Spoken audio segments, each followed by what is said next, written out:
குழந்தை மாதிரிங்க சிவம். அதுக்கு அலங்காரம் பண்ணி பார்ப்பது தாய்க்கு தான் மகிழ்ச்சி, குழந்தைக்கு மகிழ்ச்சி இல்லை.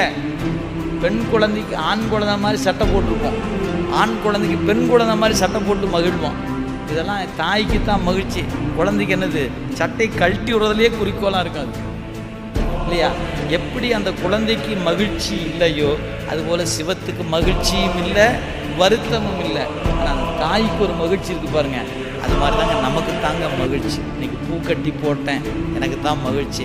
ஆபரணம் செய்து போட்டேன், மகிழ்ச்சி எனக்கு தான். நான் கொடுத்த காணிக்கையால் சிவம் மகிழாது. கோயில் கட்டி வச்சதுனால சிவம் மகிழுமா என்ன? இல்லை. பிறகு ஏன் கட்டணும் அப்படின்னா, அவன் இந்த பயனை வாங்கி எனக்கு திருப்பி கொடுக்குறான் பார்த்தீங்களா? அந்த புண்ணிய பயனை இறைவன் எனக்கு கொடுப்பதனால லாபம் எனக்கே ஒழிய அவனுக்கு அல்ல.